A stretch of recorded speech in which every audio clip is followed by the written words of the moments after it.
I wasn't prepared for you to include the Headmistresses Association. In the earliest days of independent schools, so they were all single sex, and there was the Headmasters Association and the Headmistresses Association. And both have continued as leadership groups. But there was an incident early on where that title of that organization was caught in the school's dirty words file from the IT people at school, who had a question of what I was doing with some mistresses. Thank you very much, everybody, for being here, Woody, for the introduction, and for your role, Woody, in this wonderful tradition that has started here at Blake. The Breakfast at Blake program, I think, is a wonderful addition over the time that I've known the school, and I hope it continues well into the future. When Andrea, my wife, and I made our decision almost 3 years ago that the 2011-12 school year would be my last as head of school at Blake and our last in Minneapolis, when we decided, both in order to be closer to aging parents, and as Andrea, the wisest one by far in our family, had said to me, because, quote, it's time, end quote, I could not have anticipated what my departure from Blake would be like. I've been overwhelmed with such warm expression of friendship and affection, generous words of gratitude and parties, acknowledgments and recognitions, and all that has made me feel quite a bit self-conscious about the whole business. To many in the Blake community who have asked, I've described the last few months as a long, slow, steady pull on a 14-year-long Velcro strip. Every milestone of the year, the last curriculum night, the last alumni holiday party, aka smoker, the last classic, the last student assembly, graduation, has been one of those Velcro hooks letting go. And my countdown clock is now at 10 days. Andrea, and as Woody mentioned, our youngest son, Zach, who has just graduated from college and is home providing cheap labor as we ready our house for sale and as we sift and sort through 14 years of accumulated detritus. Andrea and Zach have put a large calendar on the refrigerator at home with an impossible number of tasks listed in each of the next 10 days, and June 30th simply says D-Day. This is my last public address as Blake's head of school, and as you might imagine, I have decidedly mixed emotions on the occasion. I am very excited to begin to think about what I might do next, but we'll leave at the end of next week what I can quite honestly say has been the best, most challenging, most fulfilling, and most exhausting job that I will ever have. I leave the job proud of what all of us at Blake have accomplished together, confident in the future success of our school under the strong leadership of Dr. Ann Stavney, and honored and humbled and grateful for the chance that I was given 14 years ago to lead this school community. When I accepted Blake's offer to become head of school in November of 1977, I pledged to myself that I would do my very best to try to come to know the school as it was so well known by so many of you, its alumni, as it was so well known by its faculty, parents, and students, and to come to love the school as it is so clearly loved by so many. And I can say to you that I have done my very best to fulfill that pledge.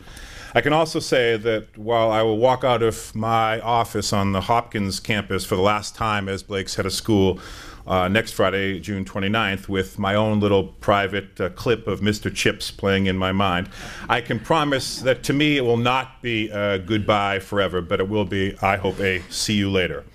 Our two sons are Blake alumni, and that alone will keep us well connected to the community, and I stand ready, as I've said, to Ann Stavney and to the board in the months ahead to assist her and the school in any way I can in this transition. But I will be, at least come Labor Day, far enough away not to cause Ann any trouble. So for this, the final breakfast at Blake for the year, and my final chance to talk to members of the extended Blake community on some reflections on the school, I thought I'd borrow from an approach that I took in a talk I gave to Blake Upper School faculty back in early May. The upper school faculty at Blake have a tradition, a monthly teacher talk, which is in format and style much like this Breakfast at Blake series. My talk today is titled What I've Learned at Blake, a variation on what I told the upper school faculty. And I've organized it into 14 lessons aligned with 14 years that I've served as head of school. So I will offer up these lessons briefly with, I hope, limited anecdotes and storytelling so as to leave a little bit of time for questions at the conclusion if you have them. So, lesson number one. When bad things happen in schools, they usually happen on Friday afternoons, and really bad things on the Friday afternoons right before vacations. When the full community of students, faculty, and parents ready themselves for a break from school, they all seem to like to clear the decks before they go. And this tendency, combined with the foreknowledge on the part of said student or faculty member or parent that they will be unavailable for a period of time, leads to some unexpected and unusual emails and telephone calls and visits to my office late on Friday afternoons. The school's retained counsel at Faegre once asked me why I always called her on Friday afternoons. And I told her it was because I could solve the Monday morning type problems by myself. Lesson number 2. Blake is a process-oriented, or I might even say more accurately, process-obsessed community. A visiting consultant once observed that we, as a community, were, in the consultant's words, quote, singularly unself-satisfied, end quote. I have spoken and written on a number of occasions about the tyranny of a good idea at Blake. All of our work in this community takes place in the context of a significant involvement and engagement on the part of all of the school's constituent groups, and this is both a great strength and a huge challenge at our school. As one of our ISACs, that's our Regional Accrediting Association, as one of our ISACs visiting teams suggested in their report, it is a good thing to have the many voices of Blake community members involved in so many discussions. But that visiting report went on, not every single voice has to speak up on every single issue. There are those who describe the job as the head of an independent school like Blake as requiring one to fix all that is broken, to leave alone all that is working well. But the problem is not everybody agrees on what those things are, and so the real job is to be smart enough to try to know the difference. Lesson number 3. Having one's own children enrolled in the school one is charged with leading is a decidedly mixed experience. I often found it incredibly meaningful in a positive way, and then there were other times. Zach, our younger son, would often encounter me in the halls, especially in the years when he was a lower and middle school student, and look puzzled, wondering what I was doing at his school, before remembering, too, that I had a role at Blake. But Ben, our other son, was always conscious of it and skated as close to getting expelled as he could without actually being asked to leave. He bristled at the notion that his peers felt he was receiving preferential treatment, while I think his teachers who worked with him tried their best to hold him even more accountable. There was a good friend, a member of the Board of Trustees for a while, Pete McNerney, who used to talk about late adolescent boys as being like the Apollo space capsules that first went to the moon. And late adolescent boys were like the capsule that went around to the dark side, and you would lose radio communication with them. You would know that they were still there, and you had some expectation that they would emerge at some point, 17, 18 or so, at the other side of the moon, and you'd reestablish communication, and that was very much what it was like with Ben. But probably the most difficult element of having one's own children is that I came to Minnesota and wanted to be hardy, so I didn't think we ever needed to have snow days, that this was a community fully prepared to plow the roads and to get to school, and even a very snowy day. So I've been teased relentlessly over the last few months for, I think, over the 14 years we had 2 snow days. But the kids would get a difficult time from their peers on days when we might have had a snow day. Their classmates would understandably razz them and say, "Can't you get your father to call off school?" And there was one day when we might have had a snow day, but we didn't, and I was driving home and anticipating what the discussion was going to be like at the dinner table, and I thought, prepared. So in fact, we sat down to eat, and no sooner first a fork into the mouth when the younger boy says, "So why do we have school today?" And I was, as I say, prepared, and I said, "Well, Breck was in school today. SPA was in school today. Minneapolis Public Schools were in school today." And he said to me without missing a beat, "So you want to be a follower your whole life?"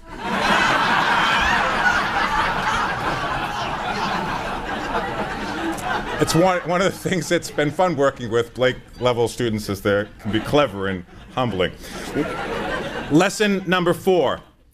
I know that every story I hear from a student, from a parent, from an employee, from an alumnus, from a board member, has at least 2 sides. Now, I already knew this lesson when I arrived at Blake, but it was a lesson that was underscored daily, if not hourly, for me by my experience over the last 14 years. One of the single most important lessons I've learned in my years as a school administrator is that it is often enough just to listen. If what I'm being told requires action, I first need to hear from others who were directly involved, those with firsthand experience. And I can't tell you how many parent meetings I've had where the parents say to me, quote, "What are you going to do about it?" And I often would say, "Well, what do you want me to do about it?" And they would respond, "Well, I don't know, but I want you to fix it. I mean, you're the head of school, so fix it." Explicitly asking people what they want is often a good opening strategy, and it often turns out that what they really want is to be heard. I often keep in mind the classic Japanese film Rashomon, and know that what one person understands as the truth or reality of a situation is not necessarily what another involved party may understand it to be. Lesson number 5. Many issues in schools can be solved if one is patient. That is probably my most frequent theme in advising Blake parents. A critical few issues do get much, much worse in a hurry if not addressed immediately, but many problems solve themselves. And like my earlier comments about what to fix and what to leave alone in improving a school, the real art, I think, in parenting is distinguishing between the two. Which problems call for patience and which require immediate action. To many parents, including the one that I see in the mirror each morning, the wisest advice I have dispensed is to keep all lines of communication open with your child and to be patient. Humility is essential as a parenting skill. And speaking of looking in the mirror, let me tell you one of my favorite stories reflecting the necessity of humility in all that we do in life. Some of you may know the author Mary Pfeiffer. She came to prominence with a book called Reviving Ophelia. In a subsequent work that she authored, where she was examining stable, long-lived marriages, she was doing research around the country, and the following tale actually comes from here in Minnesota. She was up in Duluth and talking to a couple that had been married for well over 60 years. And in talking with them together as a couple and them individually, she had the following tale. She had talked to the man in the couple and said, "So what really is the secret? How have you stayed so happily married over such a long period of time?" And he said to her that, "I get up every morning, I go in the bathroom, I look in the mirror, and I say, 'You're no damn prize either.'"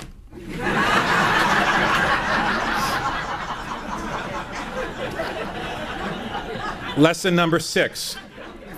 There are more checks and balances in a school than in almost any other organization in our country, save the U.S. government. Ultimately, the Board of Trustees holds the future of our school in trust. I've often said to them, especially as we've tried to recruit new members to the board, that I think the real challenge is to hold the school in trust, to protect it, to ensure that Blake will be as successful not next week or next month or next year, but for the children of today's students. In my 14 years, I've worked with 7 different board chairs and a total of over 75 individual board members, and that's a lot of bosses to have. But I've felt greatly supported by all of the chairs, from John Brooks through Elizabeth Winton. I've invested a great deal of time in these relationships, in part because I think it is helpful to align the work of the school with the vision of an ever-changing board. Unaligned, I think the gears of the school can grind. The Blake board members, and especially the chairs, have provided me good counsel, much wisdom, and strong support, and their collective commitment to the school has truly been, over my time at Blake, an inspiration. I work at Blake, and I get paid for the work. They volunteer, and their volunteerism is often pure and quite noble. Lesson number 7. Technology is a never-ending sinkhole of budgetary dollars for a school, but there is no going back.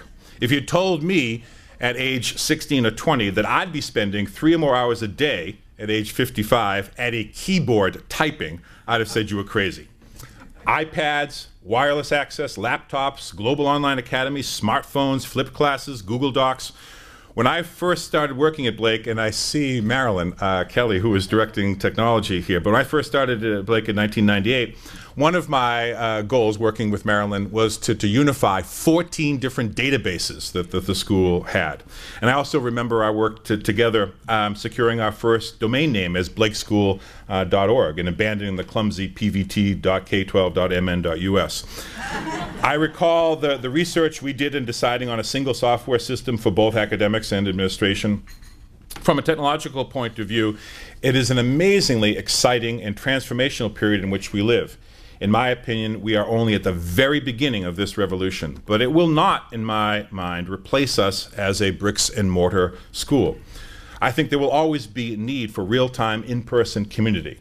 I do not foresee a time when our community, that is the Twin Cities community, won't have a need of a school like Blake. Lesson number 8, and Woody referred to this, but pluralism.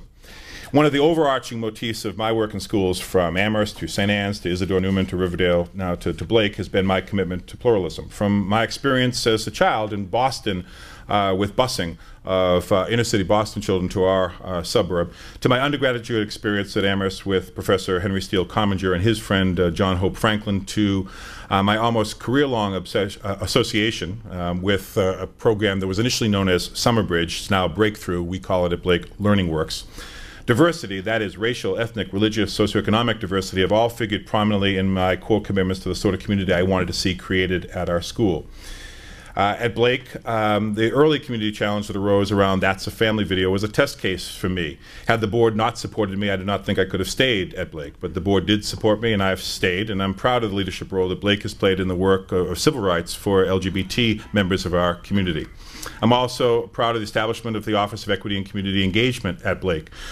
When I arrived at the school in 1998, we didn't have anyone at the school employed expressly to do work in this area, and I still remember my presentation to the Board of Trustees asking them to support me in creating a new position and hiring Yvonne Robinson out of the classroom to be a part-time multicultural coordinator.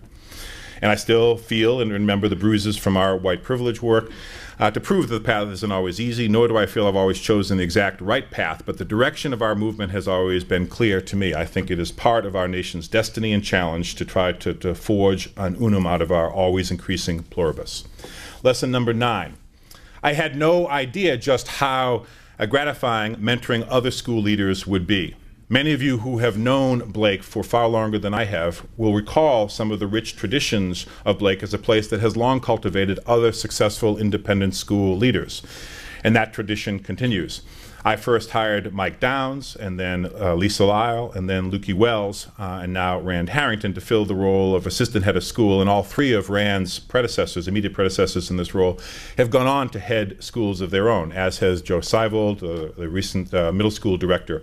And that has been a source of considerable professional satisfaction for me, and I think should be a great point of pride for Blake. Lesson number 10. One of the bigger surprises for me has been the importance of external relations. When I first came to Blake, the Guthrie was still next to the Walker and just down the street from the Northrop campus. And at the time, the Guthrie really wanted to expand not down along the river, but across Kenwood Parkway near Northrop in Parade. I worked then in my very first year with Joe Dowling at the Guthrie, Kathy Hallbrick at the Walker, as well as folks from the Basilica and Dunwoody, in presenting grand plans that we had all drafted together for a not-for-profit corner of the city, plans which ultimately the park board quashed. I've worked with Carol Johnson and many of the subsequent superintendents of the Minneapolis Public Schools in connection not only with Learning Works, but also with the Fund for Teachers grant program that we partner with them. And other ways in which Blake and the Minneapolis Public Schools work together. I've had to work with Hopkins when the Excelsior Boulevard project, expansion project, was first implemented. Some of you will remember there used to be a Valvoline station on the northeast corner of campus, and that moved as Excelsior Boulevard expanded. And then again, more recently, with some of the governmental authorities in Hopkins when Blake purchased the single-family homes along the east side of Harrison Avenue. Lesson number 11, history is important. I was only able to truly begin to understand Blake as I came to begin to understand its rich history. And Blake's history is quite rich, and I mean Blake and Northrop and Highcroft. That we celebrated our centennial in my second year here at school gave me the opportunity to immerse myself in the school's history. I mean, I want to tell a story because I hope it lives on, and I hope members of this community come to know it. Almost everybody recognizes the term country day school. But very few people actually know that Blake had a role in the coining of that term. There were 5 school heads in the early part of the 20th century. C.B. Newton, who was the second head at Blake, Frank Hackett, who was the head at Riverdale Country School, and that's where I'd been before coming to Blake and where I first learned of this story. And then their counterparts at the Nichols School in Buffalo, the Buckingham School in Boston, and Columbus Academy. Those 5 school heads met over a series of weekends in the early part of the 20th century and actually issued an educational manifesto. They had a vision for what schools should be like in the early part of the 20th century. And they wanted to encourage communities, urban communities, to found schools at the outskirts of the urban area, as far as public transportation could take them. And because these were boys' schools, they wrote about it in the male gender pronouns, but they wanted the boys to experience abundant play in the open. They really wanted to remove them from what they thought were some of the insidious influences of inner cities, particularly industrialization. But they named these schools country day schools. So Blake has a little bit of ownership in that well-known term. We are a 112-year-old entity, and there aren't an awful lot of other 112-year-old entities that survive. Yet I think we enthusiastically embrace change, or at least some change, not all change.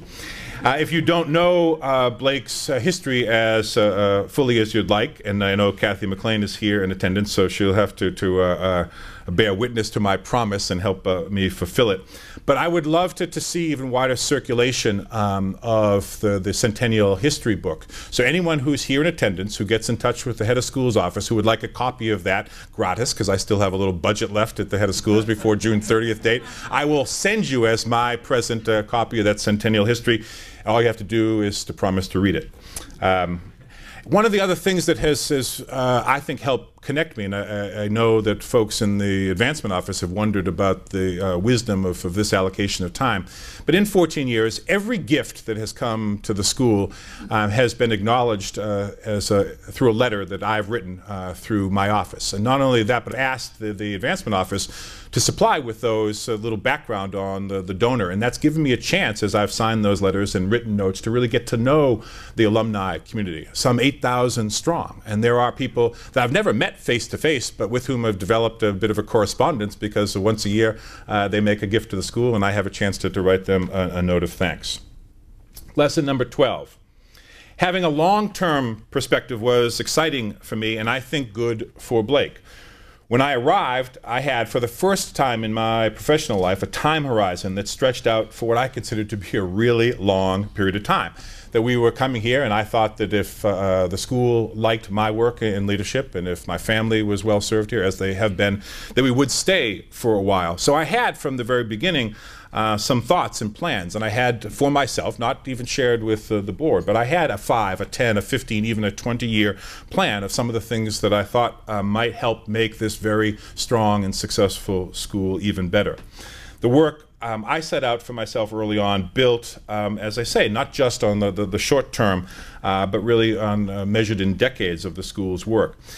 Some of those changes, the grade dean system in the upper school, the PK-12 chair structure, the effective teaching initiative process, and the model for faculty compensation, some of the financial modeling and plans for the school, our enrollment growth, campaign investments, were all part of, for me, a liberating, grander vision that really could only be realized over a period longer than 3 or 5 or even 7 years.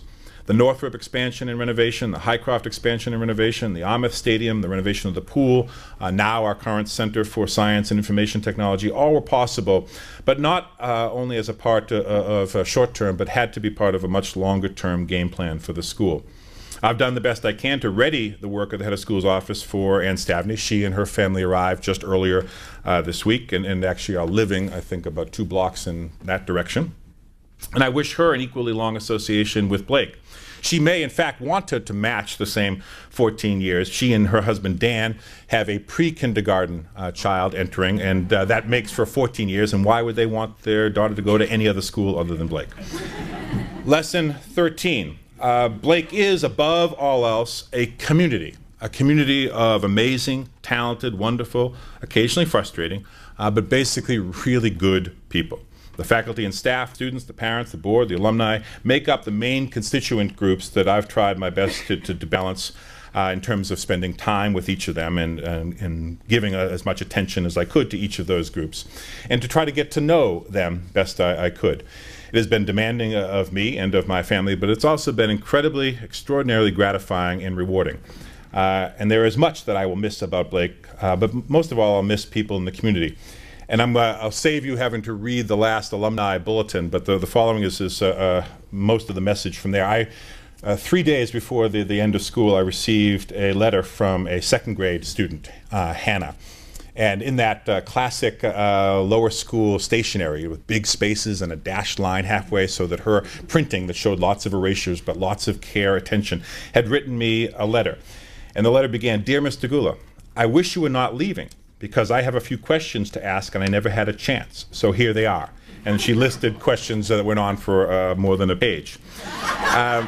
And I did have a great chance to answer them. But one question that Hannah didn't ask, that I addressed in the piece and I wanted to mention to you, she didn't ask me, what will I miss most about Blake? And my answer really is related to lesson 13 and immediate, that is the people. I will miss the students first and foremost, for they forever keep me young, fill me with hope, make me laugh. They're the reason all of us who began in this profession by teaching do the work that we do. And if we are lucky, the students continue to be our motivation throughout our careers. But I'll also miss my phenomenally talented and committed colleagues, the very wise and hardworking members of the Board of Trustees with whom I've served, the involved and supportive Blake parents, the accomplished and loyal Blake alumni, and the many, many good friends of the school. I'll also miss the beauty of each of the 3 campuses in the fullness of Minnesota's glorious 4 seasons. I'll miss the variety of work each day when I might, in a couple hours' time, range from an interview of a prospective faculty member to the consideration of budgetary projections and resource allocation, to a disciplinary recommendation from a division director, to a solicitation of a gift from a potential benefactor in support of some school project. Now, I don't, to the best of my knowledge, have any attentional deficit disorders. But if I did, I don't know that it would be an issue, because I don't really have the chance to linger on any one agenda item for too long. Strange as it may sound, and related somewhat to the larger alumni group, one of the things that I really will miss quite a bit is the bi-monthly notes of condolence that I write to the surviving family members of a recently deceased alumnus and other members of the community. I read each obituary and am reminded of the complexity and variety of each life represented by each individual who is a part of Blake. And I think as I do that, and I consider how the life of 9-year-old Hannah may unfold over the 80 years that lie ahead for her, and then think what an amazing thing it is to be a part of a community, a multi-generational community like Blake, and to have had the role I've had to try to contribute to that community. I'll miss the pure thrill of high school athletics and the expression on the young athletes' faces, both in their victories and their defeats. I'll miss the pride of whole families at graduation, the discoveries of the allure of scholarship in young students, the beauty sought by young artists in painting and singing and acting. I'll miss the service to others that our school does so well, from Learning Works to Fund a Need. I'll miss the very, very busy but awfully meaningful life of a school head. I will miss the State Fair, the Minnesota Twins, Majors and Quinn, the Lagoon Cinema, sunsets from our porch looking right in this direction. We live just on the other side of Calhoun, but sitting on the porch on beautiful spring and summer days, watching the sunsets over Minnetonka. I will miss Lunds and Byerly's. I'll miss Minnesota Public Radio. I will miss Surly Beer. I'll miss the incredible civic engagement at all levels of Minnesota society. I'll miss the bells of the Basilica that I can sometimes hear when the windows are open from my Northrop office. I'll miss the quiet of school hallways during the vacation, getting lost in the, even now 14 years into it, in the downtown skyways. I'll miss my 5:30 a.m. friends exercising the Uptown Y. I'll miss the fact that no one ever honks a horn. I'll miss the bike paths. I will miss Minnesota pride. I'm very sorry to say I will not miss ice fishing, because I have never tried it. I'll miss all of this and so much more, but I'll be forever grateful that my family and I have shared 14 years of our lives with all of you at Blake. And then lesson 14. The mission and values of school have been my guide, and they've been a valuable guide, and I worked with the then Board of Trustees 14 years ago to shape them, and I've done my very best to honor and protect the integrity and reputation of the school. So I'll end this morning where I started, to remind you that when I came, I made this simple promise both to this incredible school community and to myself. I wanted to come to know and love this community as it was so well known and loved by so many of you, and I have done, I think, my best to fulfill that goal, and I thank you for all that we have done for Blake together. Thanks very much.